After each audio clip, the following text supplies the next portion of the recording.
Buenos días, Angélica. Buenos días, Melanie. Ok, a ver, vamos a empezar entonces en unos segundos, ¿ya? Buenos días, Yair. Buenos días, Ingrid, gracias. Ok, chicos, vamos a empezar entonces. Tema de esta semana, semana 9. Tenemos que desarrollar, pues, el tema de los precios. El precio, básicamente, ¿no? Y recuerden, cuando nosotros hablamos de los factores en la oferta y la demanda, uno de los factores que determinaba, ¿no?, la cantidad a producir o la cantidad a demandar, adquirir, era justamente el precio, pero era el precio en el mercado, ¿no? No era el precio con el que yo salía a competir, no, este es el precio del mercado. Ese precio, pues, que se va moviendo, ¿no?, que va subiendo o que va bajando de acuerdo, pues, a diferentes factores que van a aparecer en los mercados. Ese es el tema que vamos a desarrollar el día de hoy, ¿ah? El precio en el mercado. Bueno, como la definición lo dice, ¿no?, es la expresión monetaria del valor de los bienes y servicios que se intercambian en los mercados. Muy importante esa palabrita valor, ¿ah? ¿Qué significa esa palabrita? Es la importancia que un individuo, nosotros, ¿no?, es la importancia que nosotros le atribuimos, que le otorgamos a ese bien o servicio. Ese es el valor. ¿Ah? Entonces, pues, cuando hablamos de precio, estamos hablando de esa expresión monetaria, obviamente soles, dólares, euros, etcétera, ¿no? Para esos bienes y servicios que vamos a intercambiar en los mercados, ¿sí?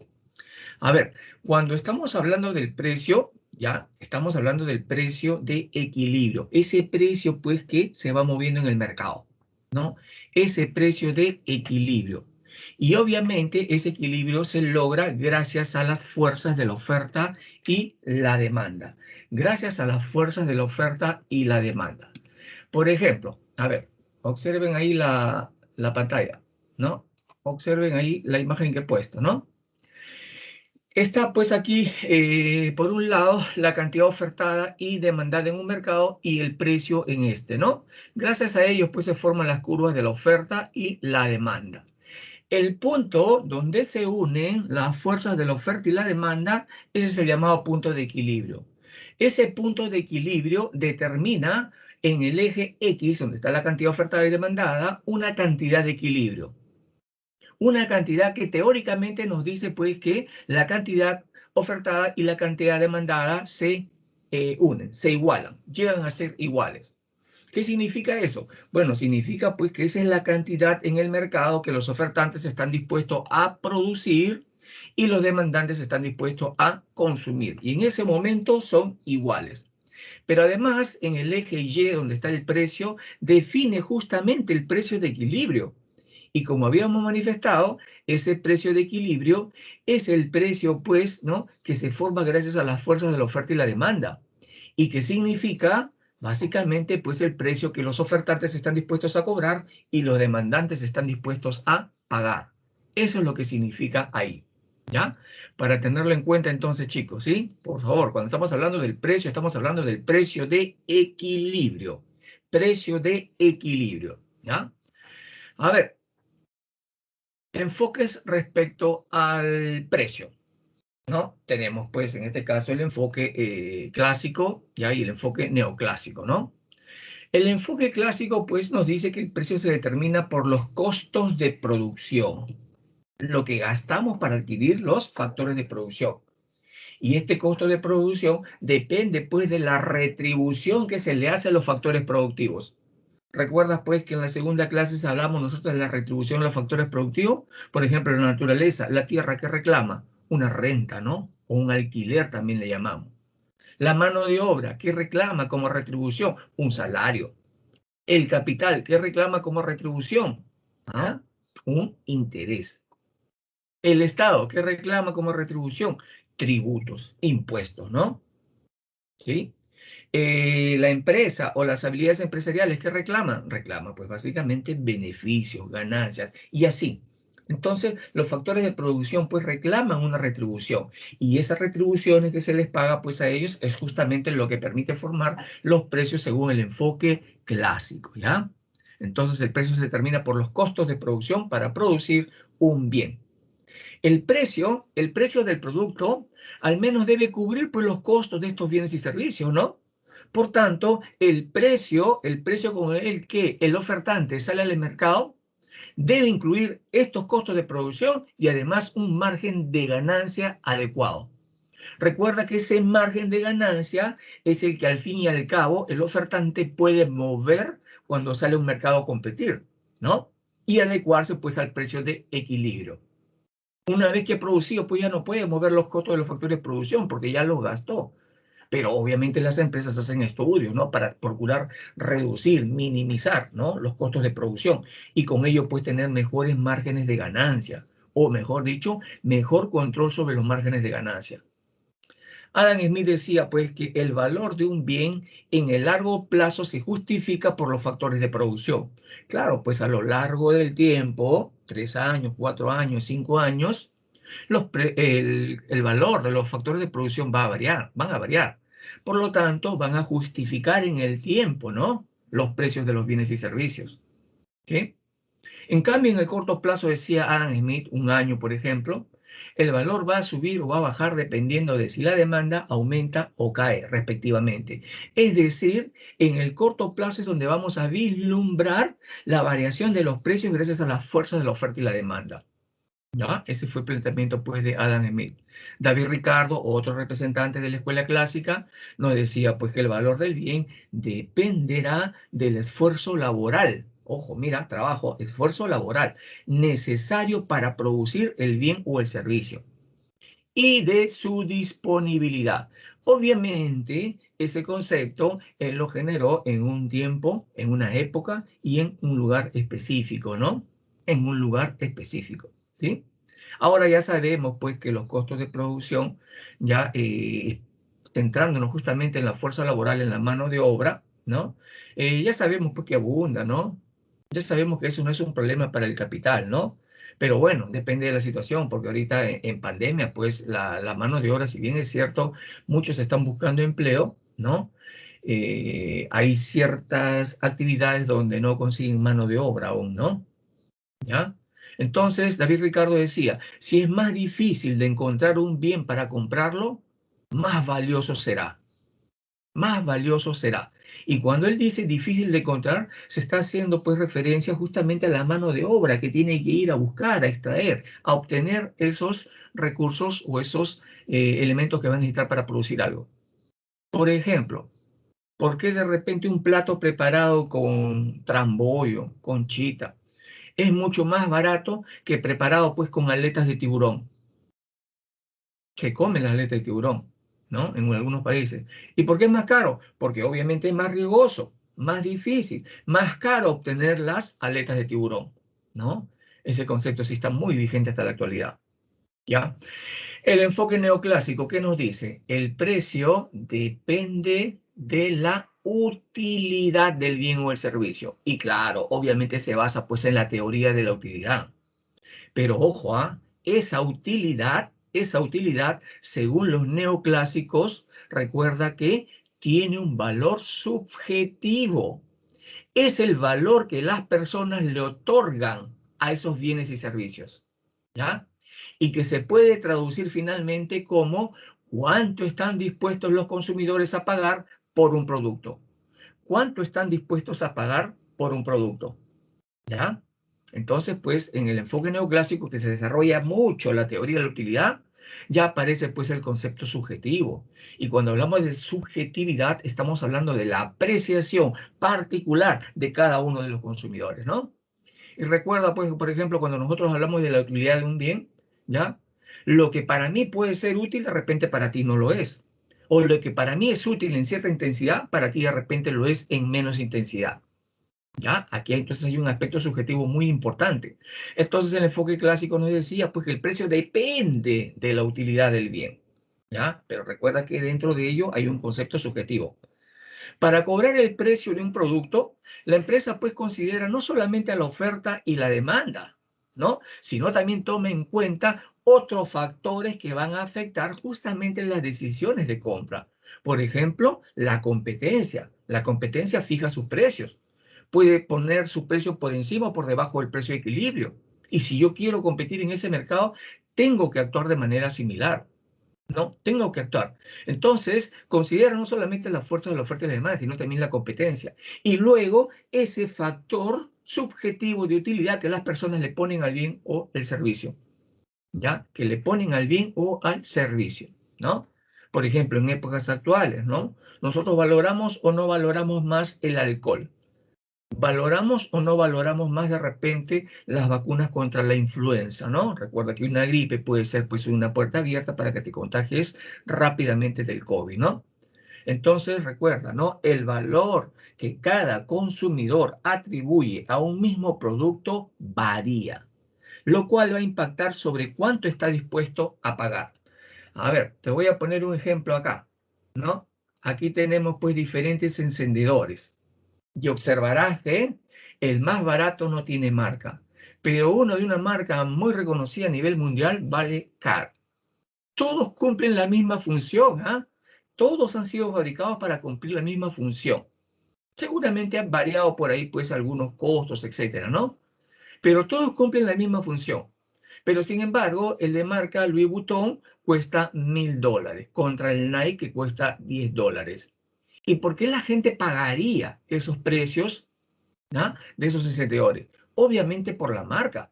Y la marca es una apreciación subjetiva de la gente. Hay gente que se siente muy bien vistiendo un polo Nike, un polo Adidas, y paga pues sus 100, 200 soles por ese polo, ¿no? Pero hay otras personas que pagan en su polo 20 soles, 30 soles y están felices. Y a ellos no les interesa tampoco pues pagar por polos caros, ¿no? Al final es un aspecto subjetivo, ¿ya? Entonces recuerda, el valor que cada consumidor atribuye a un mismo producto varía, y lo cual impacta sobre cuánto está dispuesto a pagar. Ese es el enfoque de la teoría de la utilidad, ¿ya? A ver, perdón. ¿Qué más tenemos aquí? Vamos a hablar de algunos factores que afectan a los precios, ¿no? Algunos factores. Y bueno, que se han ido desarrollando a lo largo del tiempo, ¿no? Por ejemplo, como ya habíamos manifestado, un factor que afecta determinantemente la composición del precio son los factores de producción, los costos de los factores de producción. Estos costos, ¿no? Fijan un precio de venta mínimo.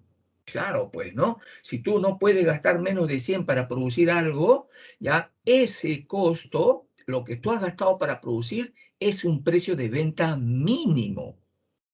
Ojo, como vamos a discutir más adelante, ¿ya? Hay empresas que cuando producen algo y no pueden venderlo, tienen que rematar sus productos. Y te darás cuenta ahí que cuando ellos lo van a rematar, no lo pueden rematar por debajo de lo que ellos gastaron para producir, porque si no estarían perdiendo, ¿no? ¿No? Al menos al precio de venta mínimo recuperarían lo que han gastado, ¿ya?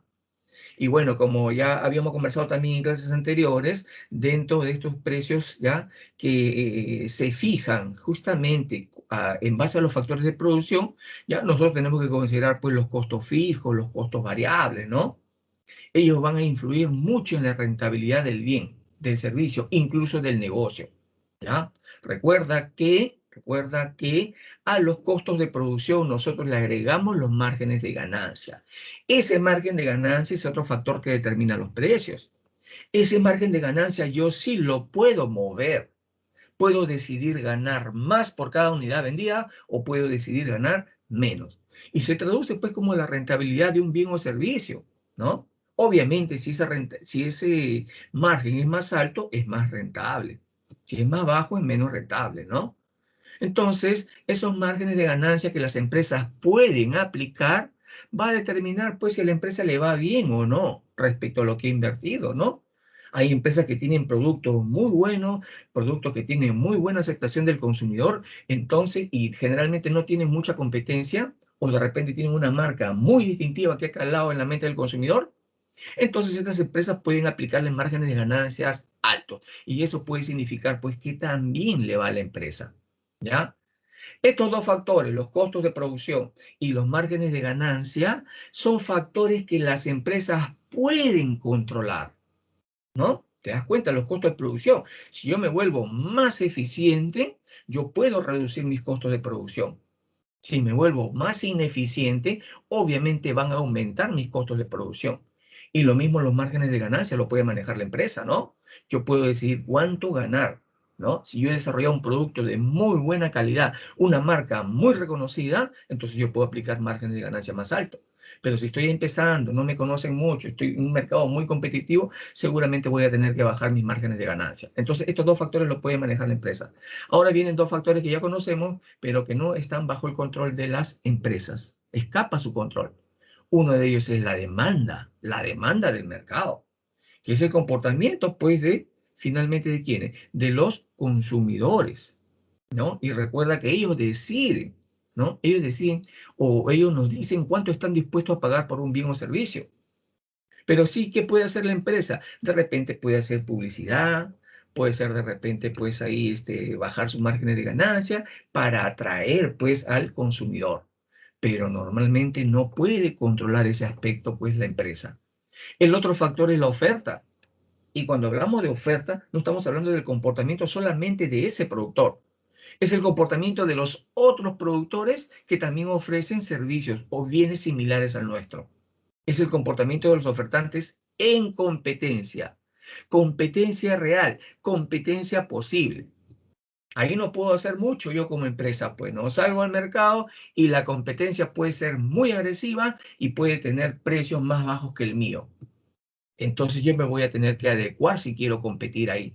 Y más aún si no poseo características, ¿no? Si no poseo, pues, facultades como para poder ya yo imponer un precio, ¿no? Por ejemplo, una marca muy reconocida, una marca muy reconocida. Entonces, esos son algunos factores que pueden determinar el precio, ¿ya? Hay tipos de precios para que lo tengas en cuenta, ¿ya? Hay un precio mínimo que recuerda que es igual, pues, a lo que se gastó en producir bienes y servicios, es decir, a los costos de producción, ¿no? Es cuando el valor de venta se iguala, pues, con el valor de los costos de producción, ¿ya? Hay un precio de equilibrio o también llamado precio de venta, precio de mercado, precio competitivo. Ese precio sí tiene su costo de producción y le agregamos un margen de ganancia.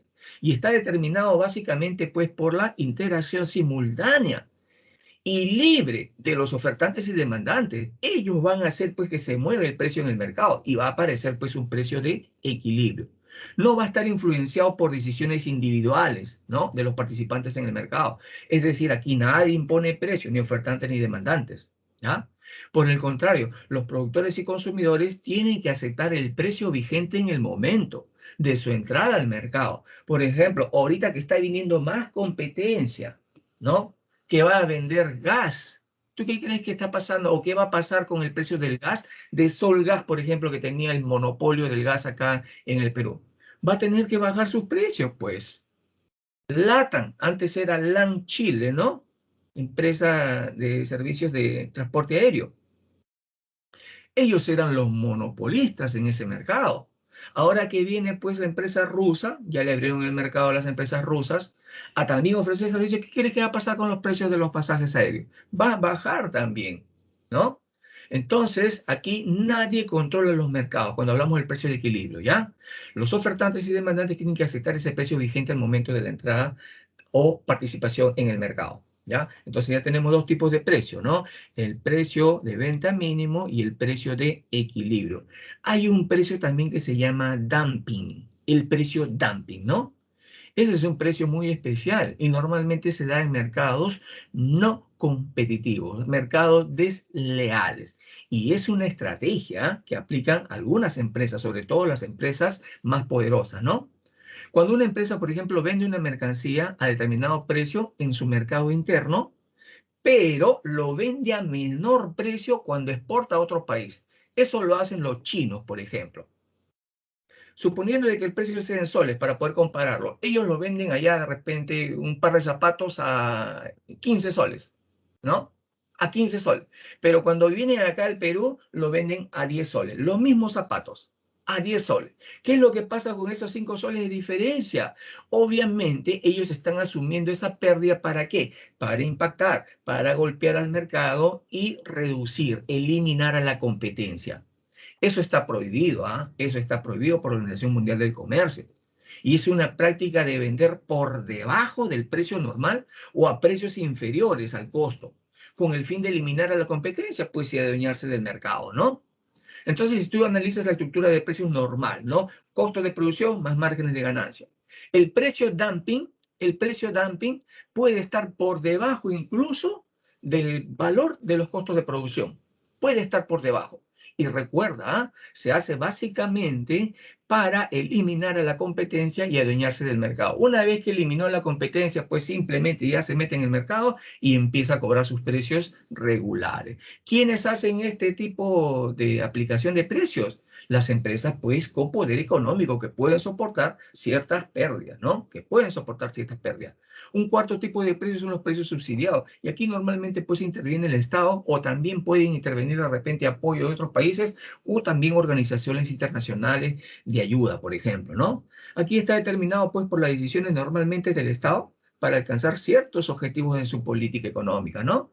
Por ejemplo, hace poquito tiempo el Estado habló, pues, de subsidiar, ¿no?, los combustibles. No lo dijo con esas palabritas, no lo vamos a meter al fondo, ¿no?, de control de los combustibles, por ejemplo, ¿no? Y por eso que los combustibles van a tener que bajar de precio poquito a poquito. Y no es porque el mercado lo haya determinado, es porque el Estado está subsidiando el valor del combustible. Entonces, muchas veces depende, pues, de los objetivos de su política económica, ¿no? El Estado asume parte del valor de ese bien. ¿Para qué? Para que los consumidores paguen más barato. Un precio subsidiado, entonces, es aquel que se establece por debajo del precio del mercado, ¿ya? Teniendo un precio real de mercado, ¿va? Sino que el Estado está interviniendo y está poniendo parte de ese valor. Las empresas aceptan reducir los precios de sus productos porque el gobierno les entrega un subsidio en compensación por las pérdidas de sus ingresos, ¿ya? Entonces, recuerda, 4 tipos de precios, ¿ah? El precio de venta mínimo, el precio de equilibrio, el precio dumping y el precio subsidiado, ¿ya? A ver, ¿cómo varían los precios en el mercado? ¿Cómo pueden variar los precios en el mercado? Hay muchos factores, algunos ya los hemos descrito, ¿no? Por ejemplo, la cantidad y el precio que se fijan se determinan por las curvas de la oferta y la demanda. De eso ya hablamos, el equilibrio, ¿no? Si el precio es alto, ¿qué hacen los ofertantes? Normalmente van a ofrecer más de lo que se demanda, ¿ya? Van a ofrecer más de lo que se demanda, ¿sí? Por tanto, en algún momento van a existir cantidades que no van a poder vender, porque hay un exceso de producción. ¿Y qué es lo que va a pasar? Va a hacer que los precios luego se reduzcan y obviamente su producción también la va a reducir. Entonces, ahí puede ocurrir, por ejemplo, una variación de los precios, ¿no? O también cuando el precio es bajo, las cantidades demandadas, ¿no?, van a ser superiores a las ofrecidas por los ofertantes. ¿Y qué va a ocurrir ahí? Escasez, ¿no? Entonces, ¿qué va a ocurrir? Un cambio en el comportamiento del consumidor. Muchos de ellos van a estar dispuestos a pagar más por ese bien escaso. Cambia nuevamente el precio, ¿no? El punto de equilibrio, ¿no? Recuerda que es lo que habíamos hablado, ¿no? Donde se cortan las curvas de la oferta y la demanda y determina, pues, el precio de equilibrio. Ojo, este precio de equilibrio no significa que sea justo desde el punto de vista social. Habrá consumidores que no puedan pagar ese precio, pues. Así se trata de un bien o servicio de primera necesidad. Y queda excluido, pues, este individuo del mercado. Queda excluido. Yo, por ejemplo, que siempre compro arroz en sacos, yo siempre compraba este uruguayo, no recuerdo cómo le llaman, pero era un extra de los más caros que hay, ¿no? Porque es bueno el arroz, porque es bueno, ¿ya? Yo lo compré antes, lo compraba antes de la pandemia, ¿no? Y el saco de 50 kilos costaba aproximadamente, pues, 140, 130 y tantos soles, ¿no? Y iba subiendo de poquito a poquito, iba subiendo a ajuste de la inflación, decía, ¿no? Pero cuando llegó la pandemia, subió abruptamente a 160 soles. Cuando empezó la pandemia, el año pasado. Y este año, meses después que he regresado a comprar otro saco de arroz, ya estaba en 170, ¿no? 170 y tantos. Y sigue subiendo. Entonces, pues recuerda, el precio de equilibrio no significa que sea justo desde el punto de vista social. El equilibrio de mercado, si es que se alcanza, no se mantiene durante un tiempo fijo, no. Siempre va a estar cambiando, debido a que cambian, pues, las condiciones del mercado por básicamente los factores de la oferta y la demanda, ¿no? El poder de algunas empresas también puede establecer el precio de mercado, los monopolios, y lo que ocurre mucho acá en el país, ¿no? Por lo tanto, ellos pueden reducir su producción para conseguir elevados precios, pues, ¿no? Ellos generan la escasez para luego elevar sus precios, ¿ya? Entonces, de esa manera pueden cambiar, pues, algunos precios, ¿ya? Recuerda que también existen sistemas económicos, ¿no? Y que lo podemos traducir como sistemas de fijación de precios. En las economías planificadas, por ejemplo, el Estado fija los precios de los bienes y servicios básicos, pero eso puede provocar crisis de oferta, puede provocar escasez, y que a la larga va a hacer que los precios suban, ¿no? Entonces, en la práctica puede dar pues como resultado grandes ineficiencias, la escasez como ya había manifestado y también la aparición de mercados negros, ¿ya? Este tipo de objetivos, ya en las economías planificadas, es justificable, pero en ciertas situaciones, a escala limitada, en países sobre todo de muy bajo nivel de vida. Y el otro sistema es el sistema de la economía de mercados libres, ¿no? La economía de mercados básicamente, ¿no? Capitalistas, ¿no? Ellos también fijan su precio, claro, y lo hacen los poderes de la oferta y la demanda, ¿no? Son los que conducen, pues, y determinan el precio, ¿no? Y este precio, como habíamos dicho, puede ser muy alto, especialmente si se trata de bienes y servicios básicos. Puede ser, ¿no? Puede ser. Lo fundamental de una economía de mercado y del éxito que pueda tener va a depender, pues, del comportamiento libre y competitivo, ¿no? En ese mercado y donde se van a formar los precios, ¿ya? Donde se van a formar los precios, ¿sí? A ver, discriminación de precios. Cuando nosotros hablamos de discriminación de precios, estamos hablando pues de una estrategia empresarial. Estrategias que pueden aplicar empresas que tienen cierto poder de mercado, ¿no? Que tienen cierto poder de mercado. Aquí, por ejemplo, el ofertante cobra diferentes precios para un mismo bien o servicio, discriminando al consumidor, ¿no? Discriminando al consumidor, ya, en diferentes aspectos, como vamos a ver. Es decir, existen diversas variables por las cuales pueden ser discriminados los consumidores, ¿ya? Entonces, recuerda, es una estrategia empresarial, ¿ah? Donde los ofertantes que tienen poder de mercado, básicamente, van a cobrar diferentes precios para un mismo bien o servicio, discriminando al consumidor. Vende más caro o más barato a quienes valoren o no el bien o servicio. A quienes valoren o no el bien o servicio. ¿Qué es lo que procuran hacer ellos con la discriminación de precio? Captar, ¿ya?, el máximo de los excedentes de los consumidores. El máximo de los excedentes de los consumidores. Su dinero, pues, ¿no? Si este señor gana muy bien, yo voy a tratar de cobrarle lo más caro posible. Es lo que hacen. Ah, como este señor no gana mucho, a él le voy a cobrar un precio más bajo. En ninguno de los casos va a perder, ¿ah? Sino que él está procurando, como quien dice, exprimir al máximo la capacidad de pago del consumidor, ¿ya? Entonces captan los excedentes máximos de los consumidores para poder convertir luego esos excedentes en ¿qué? En utilidades económicas para esa empresa. Como te dije, ¿no? Ellos discriminan a los consumidores y existen variables bajo las cuales pueden discriminarla. Por ejemplo, sus ingresos. Sus ingresos. Asumen, por ejemplo, que en distritos como en San Isidro, Miraflores o La Molina, Surco, están o viven las personas que tienen mayores ingresos, por lo menos un buen grupo, ¿no? Y por lo tanto, allá, en esos lugares, venden un bien a un precio determinado. Pero ese bien, en otros distritos de repente como el Agustín o Breña, que tienen más índices de pobreza, de repente pues el producto lo venden más barato. Lo venden más barato, ¿ya? Te pueden discriminar entonces por ingresos, te pueden discriminar por edad, te pueden discriminar por sexo, te pueden discriminar por ubicación geográfica, etc. ¿Ya? Van a haber diferentes formas en las que pueden discriminar. Y recuerda, su objetivo es captar la mayor parte del excedente del consumidor para poder ampliar también sus beneficios, sus ganancias, ¿ya? Algunas condiciones que deben existir para poder aplicar la discriminación de precios, ¿no? Como ya había manifestado en el concepto, deben tener poder de mercado. Por ejemplo, los monopolistas, los oligopolistas hacen ello. Lo hacen pues las empresas de telefonía, lo hacen. Lo hacen las empresas financieras, los bancos. Hay 4 o 5 bancos que controlan todo el sistema financiero acá en el país. Lo hacen algunos restaurantes, lo hacen algunas pollerías, ¿ya? poder de mercado. También tiene que existir, pues, ya la capacidad de generar segmentación de mercado.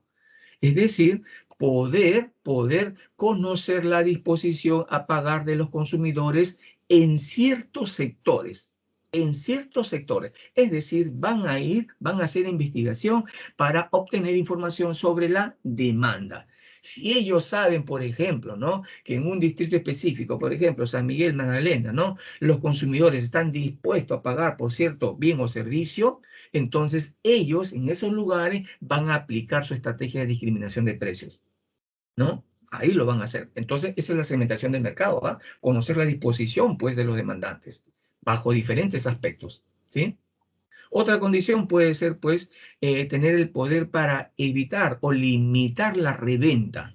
Se le llama el arbitraje del consumidor.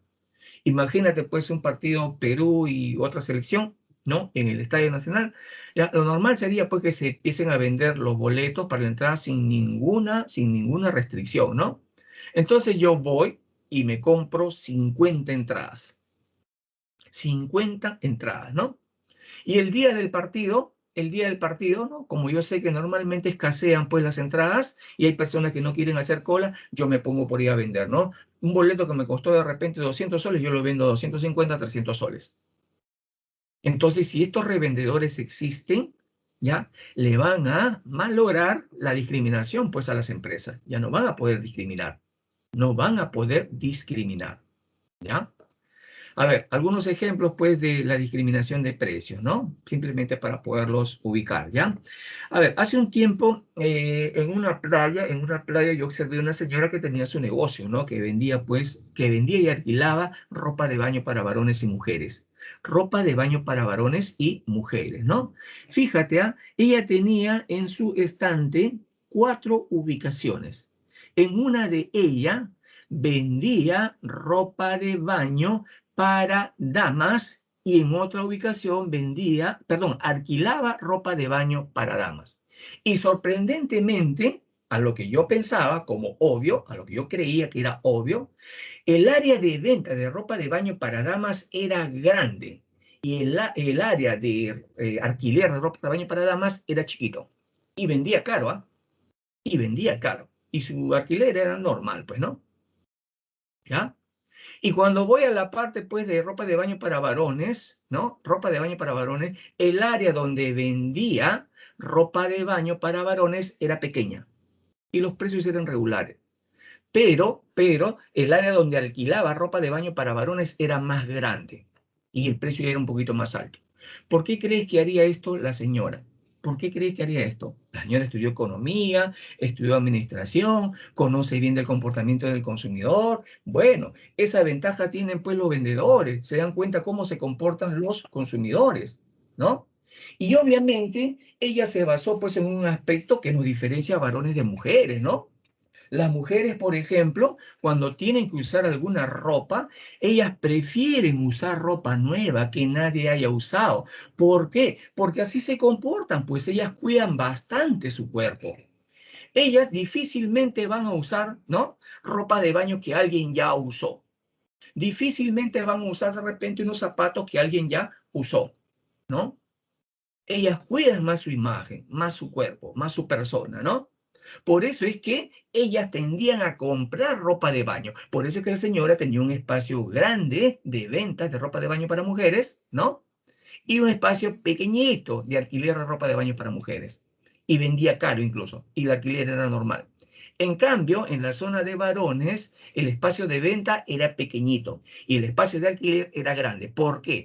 Porque también los varones, la mayoría, ¿no?, tienen un comportamiento diferente, ¿no? El varón es más de cuidado, hay que decirlo, ¿ah? Eso no es ningún secreto, ¿no? El varón con mucha facilidad, ¿no? Oye, necesito un par de zapatos para el fin de semana. Se lo pide su amigo, ¿no? Sin importarle cuántos bichos hay en el zapato, él lo usa nada más, ¿no? Puede usar hasta una media, puede usar hasta un short, un polo, no le interesa, pues, si puede adquirir de repente por ahí alguna infección, ¿no? Entonces el varón es más descuidado en ese aspecto. No todos, ¿no? No todos, obviamente, ¿no?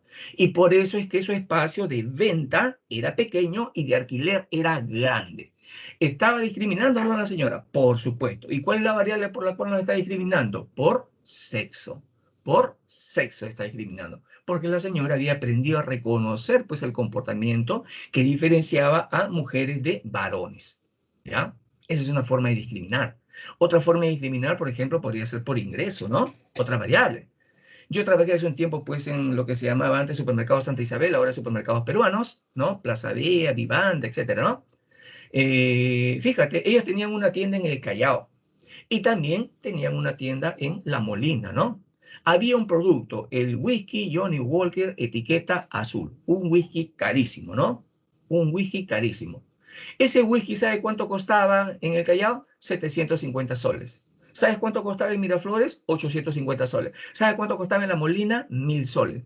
Y era el mismo whisky que le había costado lo mismo a la empresa. ¿Pero por qué vendía precios diferentes? ¿Ah? Están discriminando por ingresos, pues, ¿no? Ellos habían hecho ese estudio y habían encontrado que los consumidores estaban dispuestos a pagar más caro por ese whisky en La Molina, ¿no? Que en el Callao, por ejemplo. Discriminación por ingreso, ¿ya? Discriminación por ingreso, ¿ya? La discriminación por edad, por ejemplo, ¿no? Te vas al Parque Zoológico de Huachipa, al Parque de la Leyenda, y vas a encontrar un letrerazo que dice ahí, ¿no? Niños, 8 soles de entrada. Adultos, 15 soles de entrada, ¿no? Tercera edad, de repente 10 soles de entrada. Ya si tienes 18 años, pues ya no puedes pagar 8 soles, tienes que pagar tus 15 soles, ¿no? Tienes que pagar tus 15 soles. ¿Qué están haciendo ahí? Nos están discriminando por edad. Nos están discriminando por edad, ¿ya? Lo mismo ocurre pues en el metropolitano, ¿no? Cuando había época escolar, ¿no? El escolar, ¿no? Por la edad que tenía, obviamente, porque el escolar, ¿no? Pagaba menos que un usuario normal, ¿ya? Esa es una forma de discriminar también por edad. Discriminación por ubicación también, por ubicación geográfica. ¿Ah? A ver, no sé si tú alguna vez has comprado una botella de agua en el aeropuerto, si es que has tenido la oportunidad de viajar de repente. ¿Has comprado una botella de agua en el aeropuerto alguna vez o no? ¿Ah? ¿Qué has encontrado ahí? ¿Es caro o es barato el precio de esa botella de agua? ¿Ah? ¿Es caro o es barato? Es caro. Es caro. Te pongo el ejemplo para que quede claro, ¿no? Un día yo estuve viajando pues al sur, un vehículo particular, y bueno, en el camino me dio sed y le dije pues a mi hermano, oye, párate en el grifo que quiero comprar pues una botella de agua, ¿no? Una botella de agua que en una bodega normal te cuesta 1 sol, en ese grifo, ¿no? Me lo estaban vendiendo a 3 soles. A 3 soles.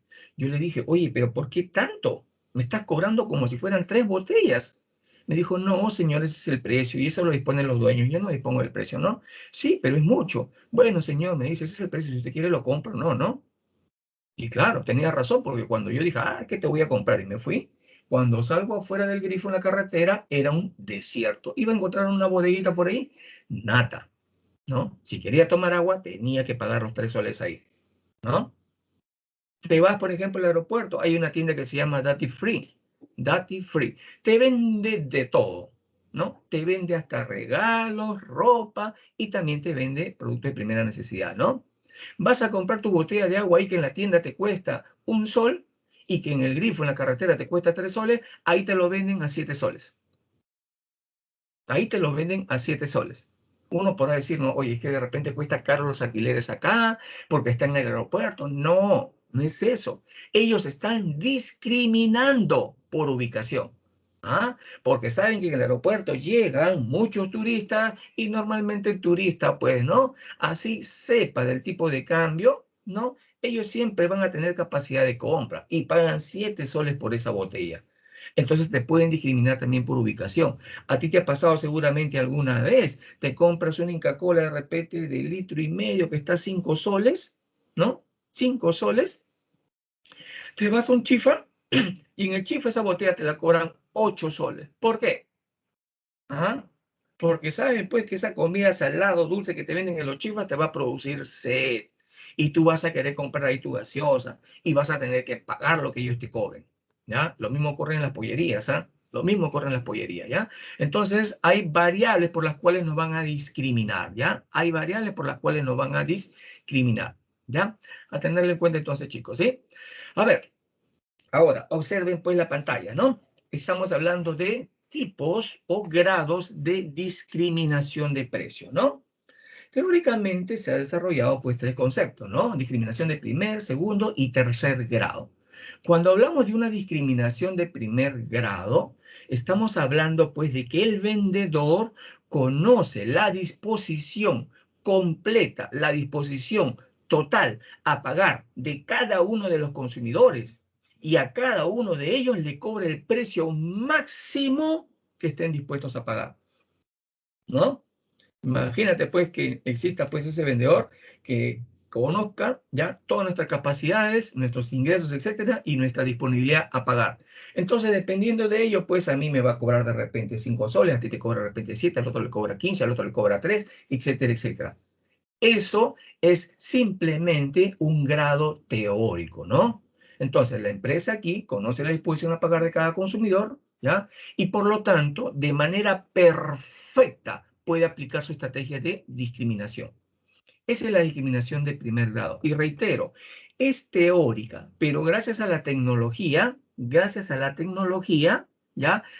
Hay un acercamiento mayor hacia la discriminación perfecta, ¿no? Tú debes haber leído, debes haber escuchado por ahí de ciertos cursos que ya están teniendo mucha aceptación en el mundo, que es el Big Data, es el Business Intelligence, ¿no? Son grandes sistemas de base de datos, minería de datos le llaman, donde ya están aplicando, por ejemplo, están aplicando ciertas técnicas para obtener, pues, para poder proyectar cuáles son, pues, las decisiones de compra de los consumidores, ¿no? Y ya ocurre. Tú cuando vas a pagar con tu tarjeta de crédito, ¿no? Ahí que le estás dando a los vendedores, le estás dando tus datos. Le estás diciendo dónde vives, le estás diciendo cómo te llamas, le estás diciendo cuál es tu línea de crédito. Y en el supermercado recuerda que en cada ticket se detalla con exactitud todo lo que tú compras. Y con ello, imagínate, toda esa información se la puedes vender de repente a una financiera, a la que te provee, por ejemplo, tu tarjeta de crédito, y mensualmente o quincenalmente o semanalmente te va a llegar un montón de información, de publicidad, de cosas que te interesan, de cosas que tú siempre compras. Y tú que dices, no, oye, estos me están conociendo cada vez más, ¿no? Y es porque te están vigilando, pues. Están viendo toda la información de tu comportamiento. Ahora, replica eso para cada uno de los consumidores. ¿Pueden conocer con mayor detalle nuestro comportamiento o no? Por supuesto, ¿ya? Entonces, en la discriminación perfecta, el vendedor se apropia de todo el excedente del consumidor, ¿ya? Un ejemplo clásico, un doctor en un pequeño pueblito, ¿no? Que es el único doctor de pueblo y conoce a todos, ¿ya? Los pobladores de ese pueblo. Entonces, como los conoce, conoce a su paciente, a cada uno de ellos le va a cobrar de acuerdo a su disposición a pagar, ¿no? Al alcalde le va a cobrar más, al banquero le va a cobrar mucho más, de repente al personal de limpieza de la municipalidad le va a cobrar menos, etcétera, etcétera, ¿no? Esa es la discriminación perfecta o de primer grado. La discriminación de segundo grado, también llamada discriminación por bloques, ¿ya? El vendedor ofrece distintas opciones de combinaciones del bien o servicio para inducir que los consumidores se autoseleccionen. Entonces, en esta discriminación de segundo grado o por bloques, es como si nos pusieran pues una trampita, nos pusieran el queso, ¿no? Y nos dice, tienes esta opción, tienes esta opción, tienes esta opción y tienes esta opción. Y tú eliges, tú te autoseleccionas, ¿ya? Tú mismo generas pues esa inducción a elegir cualquiera de las opciones que ellos te han puesto, ¿no? Por ejemplo, los descuentos por cantidad. Tú decides comprar en un mercado minorista o un mercado mayorista. Discriminación, ¿no? ¿Qué más? De repente, pues, te dicen, si tú usas mi tarjeta de crédito, ¿no? Tú vas a poder acumular millas por cada compra que hagas. Entonces, tú vas a preferir esa tarjeta entre otras, ¿no? Pero tú estás decidiendo ahí, tú te estás seleccionando respecto a cómo pagar, porque ellos te van a cobrar al fin y al cabo, ¿no? Los precios a los socios también es una forma de discriminación. Precios por ubicación en un viaje de avión, ¿no? Tú sabes que el boleto de avión puede variar de si vas adelante cerca de la cabina, si vas al medio en el avión o vas en la parte de atrás. Yo voy en la parte de atrás porque es más barato, dicen algunos, ¿no? Sí, pues, pero ahí atrás también está el baño, ¿no? Ahí atrás también está el baño. Bueno, entonces nosotros nos autodiscriminamos, nos autoseleccionamos en alguna de las combinaciones que nos ofrecen los ofertantes en este caso. Esa es la discriminación por bloques, ¿ya? En cambio, en la discriminación de tercer grado, o también llamada discriminación por tipo de consumidor, ahí no nos podemos autodiscriminar. Nos discriminan directamente. El vendedor te va a cobrar diferentes precios, ¿no? Dependiendo del grupo de consumidor que sea, dependiendo de cómo te han identificado como consumidor. Es uno de los tipos de discriminación que más existe, obviamente, ¿no? Que más existe, ¿ya? Por ejemplo, los pasajes, pues, en el metropolitano, en el tren eléctrico, ¿no? Tú no puedes decidir cuánto pagar. Tú eres un niño escolar, pagas menos. Eres estudiante universitario, pagas un poquito más. Pero eres un usuario común y corriente, pagas mucho más, ¿no? No te puedes discriminar. Lo mismo la entrada, pues, al Parque de la Leyenda, ¿no? Tú no puedes autodiscriminarte. Tú tienes que simplemente pagar lo que ellos te digan, ¿ya? Entonces, por ahí va, pues, ya la discriminación de precios y su clasificación, ¿ya? Por ahí va. A ver, el control de precios ahora, ¿no? El control de precios normalmente, pues, ocurre en economías donde el precio, ¿ya? Se convierte, pues, en un problema en el mercado. Ya, cuando hablamos de control de precios, estamos hablando de una regulación impuesta por el Estado. Es decir, este Estado fija condiciones en el precio de un determinado bien o servicios, ¿no? Como pueden ser, pues, la asignación, pues, de cierto precio así determinado a rajatabla, como dicen, ¿no? O simplemente puede haber un precio máximo o puede haber un precio mínimo, ¿ya? Puede haber un precio mínimo, ¿sí? El precio máximo y el precio mínimo pueden seguir variando, ¿no? Porque si el precio de equilibrio empieza a variar, el precio máximo se mueve y el precio mínimo también se mueve, ¿no? Pero cuando el precio es fijo, simplemente, sin interesar el precio de equilibrio, ese precio se mantiene, ¿ya? Este sistema de control de precios, pues, interviene en los mercados, ¿no? Interviene en los mercados. Y obviamente, para economías, ¿no? De libre mercado, ya es un perjuicio. Porque afecta ¿a qué? Afecta, pues, las aspiraciones de los ofertantes de querer ganar más. Claro, muchas veces van a beneficiar a los consumidores, pero el ofertante se va a ver afectado, porque siempre va a querer ganar más. Y si no va a ganar más, simplemente va a dejar de producir. Y si deja de producir, se genera escasez. Y esa escasez ya genera también más problemas, ¿no? ¿Qué objetivo persigue el control de precios, no?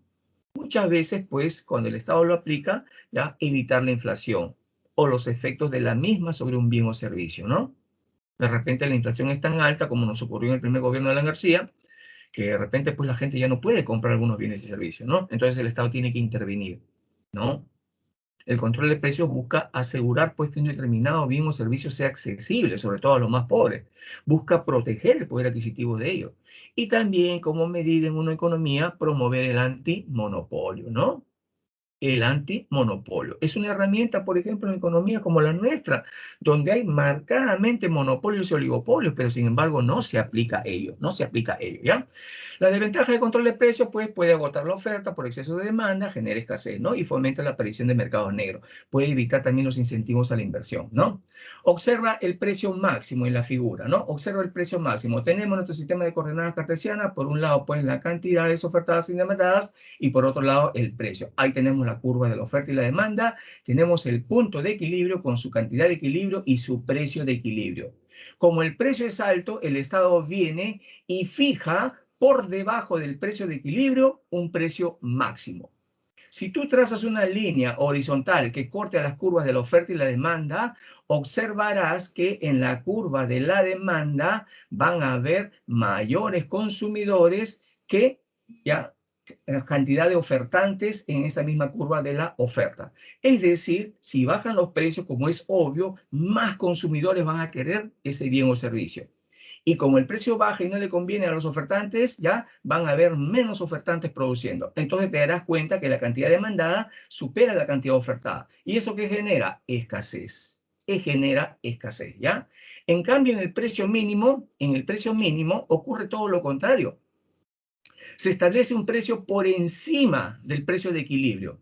Y si tú trazas una curva horizontal, te darás cuenta que en la curva de la demanda hay menos demandantes. ¿Por qué? Porque cuando sube el precio, pues ellos no quieren pagar, no quieren comprar. En cambio, en la curva de la oferta que observa, van a haber más ofertantes que quieran producir. Es decir, va a haber un exceso de producción. Y eso va a generar pues también problemas en la economía, ¿ya? Entonces, eso es lo que puede producir pues el control de precios en el mercado, ¿ya? Eso es lo que puede producir, ¿sí? A ver, hablemos ahora de la distribución. La distribución, ya habíamos hablado de ello ya, ¿no? Es una fase dentro del proceso económico donde se retribuye los factores de la producción. Simplemente para recordar, ¿no? ¿Qué se le retribuye a la tierra o naturaleza? La renta o alquiler, al trabajo, el salario, al capital el interés, a la empresa los beneficios o ganancias y al Estado los tributos, ¿no? Entonces, para que exista, pues, justamente todo este proceso económico es importante que se genere la distribución. El mercado se encarga de generar, pues, esta distribución de la riqueza, ¿ya? Ojo, distribución de la riqueza, ¿sí? A ver, podemos nosotros hablar, pues, de el ingreso y la riqueza. Y todo depende de la distribución del ingreso, ¿no? El ingreso, pues, se define como el conjunto de los flujos de dinero que reciben las personas, ¿no? Naturales o jurídicas durante un periodo determinado de tiempo, ¿no? Y normalmente se expresa, pues, en forma de dinero. Los ingresos se pueden acumular a lo largo del tiempo y si se acumulan a lo largo del tiempo se pueden convertir en riqueza. Los ingresos pueden ser de dos tipos, ¿no? Activos o pasivos. ¿Cuándo es activo? Cuando tú trabajas para conseguir ese ingreso directamente.